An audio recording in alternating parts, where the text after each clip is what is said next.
yow xaw ma lan ñoom Aliou Sow ñu ngi leen di toppee détournement de deniers publics complicité de détournement de deniers publics et blanchiment de capitaux jàppaat leen li ñuy toppee ñii ba tey ci mbirum ceeb ba rek ak Covid 19 ba ñoom Mansour Faye ak ñooñ ceeb ba ak Covid 19 ñii ñu ngi leen di toppee les délits de détournement de deniers publics complicité de détournement de deniers publics et blanchiment de capitaux moom moo nekk ci ñaar ñii. Très bien jërëjëf Gaye alors Momo nu ñëw suñu ponk bu mujj muy question écrite au gouvernement bi Guy Marius Sagna daal di bind jëmale ko rek fële ci ministère de l'éducation nationale moom Guy Marius Sagna di sampop laaj ci mbir yoo xam ne jënd nañ ko foofu bi si njëkk bokk na ci benn salon bu toll ci 2 millions francs CFA moom Guy Marius Sagna ci ay kàddoom mu nuy xamal ni ba fa ministre bi di ñëw dafa mel ni ci boobule département fekk na fa benn salon bu bees donc lan moo tax nuy jëndaat yeneen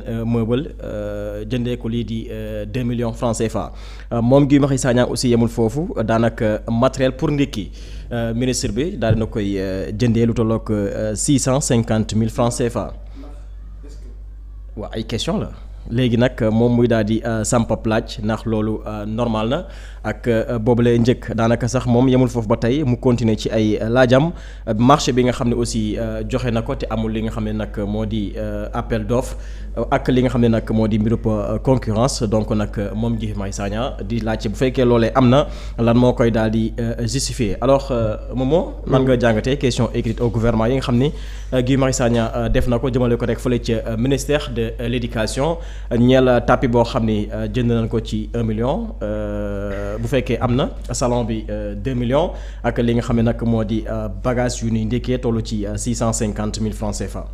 oui xam nga Assemblée nationale dafa am rôle bu important bu mu war a jouer malheureusement depuis ay at. dañ doon gis ne dañ doon am ay députés yoo xam ne musuñu assurer ce rôle là. et là on voit nettement que ñi fi nekk tey. peut-être que comprendre nañ lan mooy taxawaayu Assemblée nationale. Et quand le Premier ministre dit que Pastef ngir mu toog au pouvoir lu yàgg. il faut que Pastef soit l'opposition de Pastef. Oui. Si aujourd'hui on traite l'opposition d'une résidu d'opposition c'est parce que mënul ta feeñ. lu tax mënul ta feeñ c'est parce qu'il y a une opposition au sein du pouvoir. Et loolu dafa nekk démarche bu am solo. Une opposition au sein du pouvoir dafay xaw comme dafay xëy na naqaree dégg mais c'est ça loolu moom mooy posture bi te loolu premier ministre moo ko wax. mooy ne bu ñu bëggee rester au pouvoir il faudra que ñu am ci biir Pastef. une opposition de Pastef c'est-à-dire nit ki loo ànd ak moom.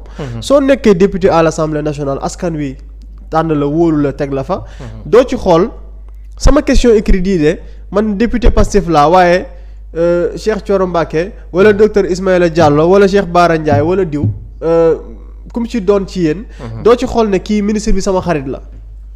yow li ngay xool mooy kii c'est un ministre muy Abbas Fall la. muy Yankhoba Diémé la muy Mabouba Diagne la. soo ko waree interpeller ci dara doo ci xool ñoo bokk parti. da nga koy interpeller ci kanamu penc mi c'est parce que ñoom ñoo bëgg wane le bon exemple. yore mbir yi ci jub. si loolu c'est pas la première fois. question écrite yi nga xam ne mi ngi koy bind. jëmale ci ñu bëri bokk na ci le premier ministre. ba ci ministère yu bëri ay questions écrites yu mu def. mais bii dafa laal lu am solo lu concerné ministère de l'éducation nationale. Mouhamadou Bamba Guirassy nekk ministre bi. mu interpellé ko ci ay questions. yoo xam ne dafa concerné ministère am. mooy ndax yow monsieur le ministre bi nga ñëwee bees ci ministère bi da nga faa fekk mobilier de bureau boo xam ne mi ngi woon ci un excellent état et maanaam bu bees tàq la woon sax presque ndax monsieur le ministre da ngaa jënd mobilier bu bees boo xam ne yaa ngi ko jëndee lu toll ci 2 millions su fekkee ne loolu am na lan moo doon justifier achat wu salon boobu nga xam ne 2 millions nga ko jëndee.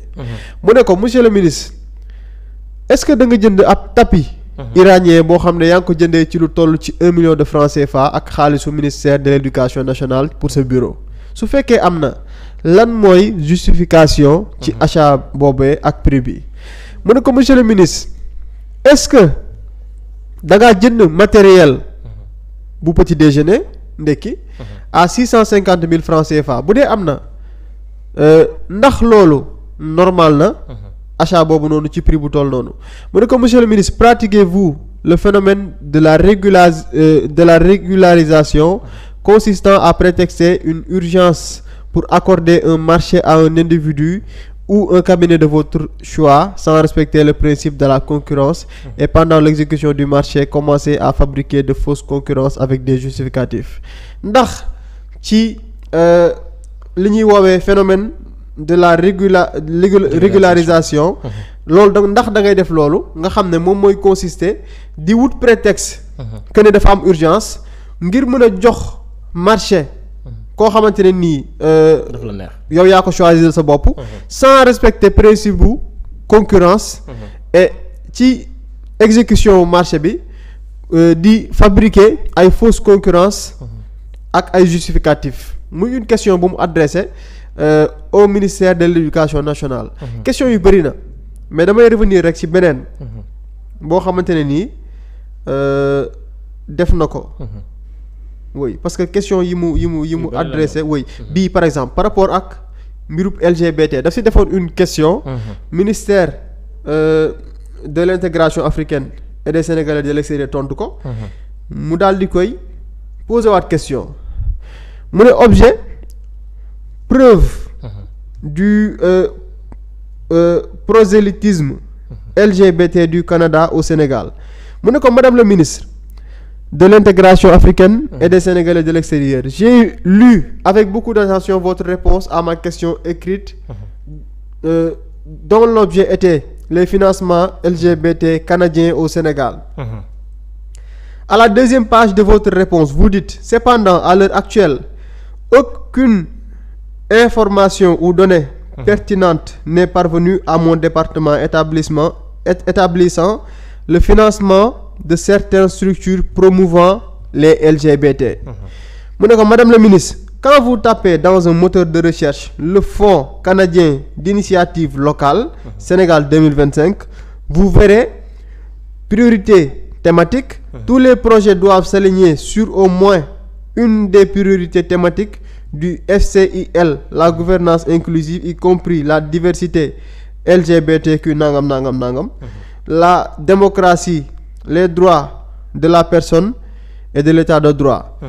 mu ne ko madame le ministre je mets à votre disposition le lien ci-dessous qui vous donnera l'information la donnée pertinente établissant que Canada finance des structures promouvant les LGBT au Sénégal.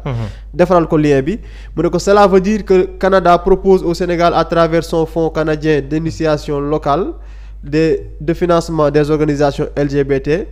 Ma préoccupation est moins de dire qu'il y a des organisations LGBT bénéficiaires de financement du Canada que d'attirer l'attention du gouvernement sénégalais sur le fait que le gouvernement canadien propose au Sénégal des financements des LGBT.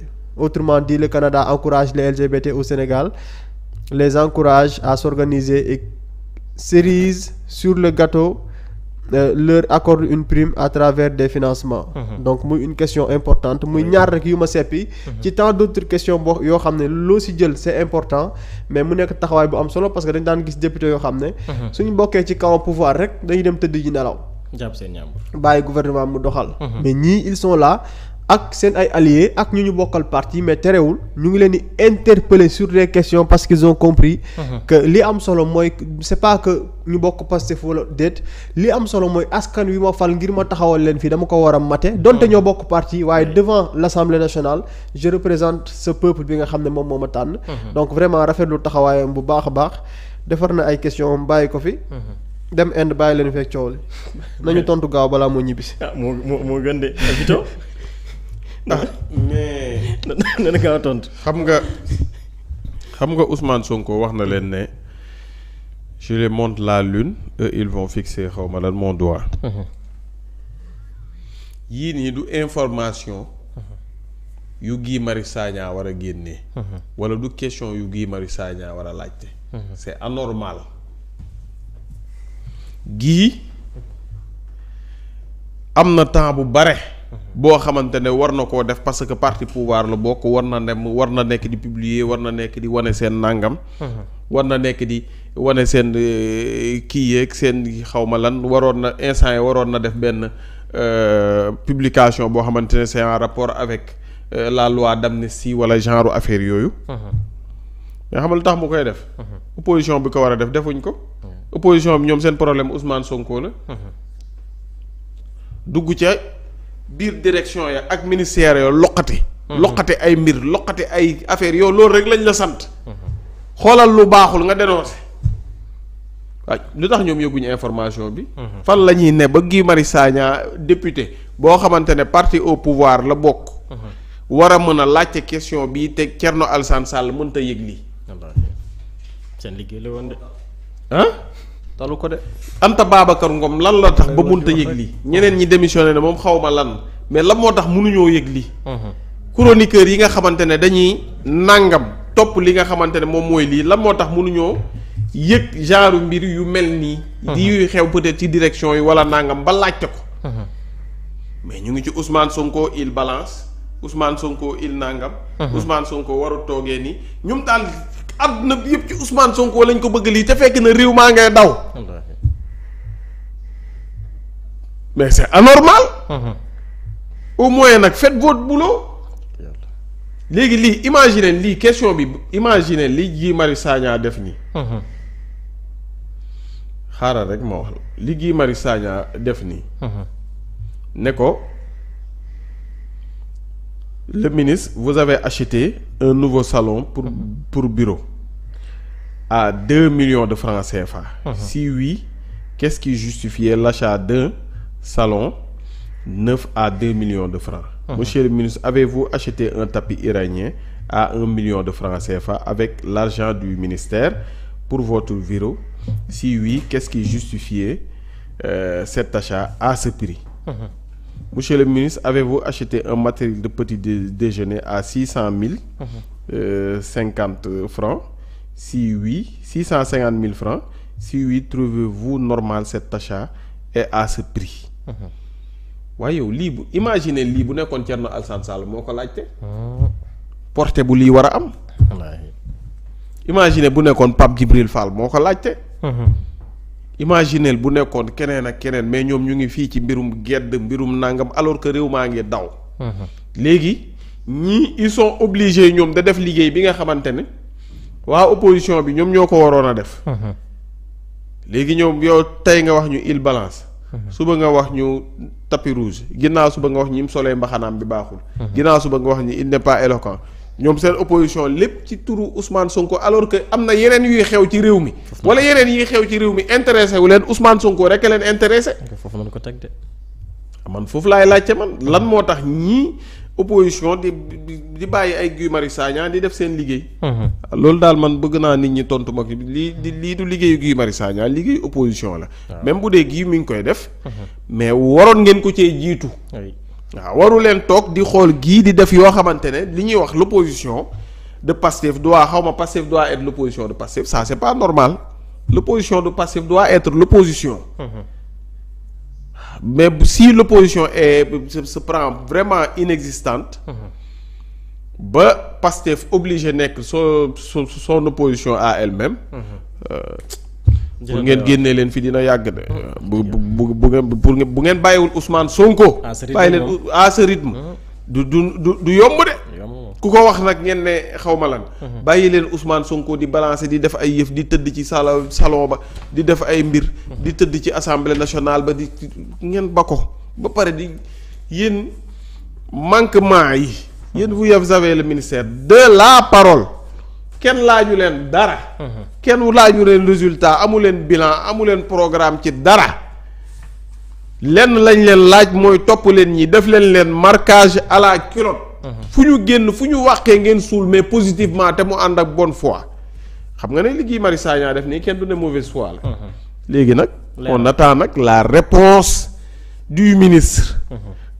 te defe nañ ne yaakaar naa ne peut-être suba ministre bi dina tontu wala mun na ne. tontu mën naa gaaw. waaw na gaaw te ñu xool nag ministre bi moom li ko Guy Marius Sagna laajte. du Moustapha Mbaba Guirassy la noonu. ñu xool nag lan lay tontu. ñun ñëpp ñoo ngi focus moom foofu ci ministère ba toog di xaar nag Mbaba Guirassy lan lay tontu ci réponse ci laaju. Guy Marius Sagna. Très bien alors merci beaucoup Vito merci beaucoup Momo jaajëfal leen bu baax a baax jox leen dig daje ëllëg incha allah Momo jërëjëf. merci beaucoup jërëjëf Sylla jaajëfal la bu baax Vito Gaye jaajëfal mbokk internet yëpp. jox leen dig daje demain incha allah ci beneen numéro Digital Actu. jërëjëf merci beaucoup Momo Vito yow it sant la gërëm la jox la dig daje ëllëg fii 313 Digital. mais Alaaji jërëjëf à demain incha allah 15h oui. sur 313 Digital. ñu delloowaat buum ca boy ga rek. très bien. waaw na woon fa woon. rek mekk parce que xam nga Alaaji am journaliste yomb na. am chroniqueur yomb na. am animateur yi yomb na. am présentateur yi yomb na yii yëpp yomb na. waaye xam nga bu jafe. buy féexal sa xol. journaliste buy féexal sa xol. dafa jafe. chroniqueur buy féexal sa xol. dafa jafe.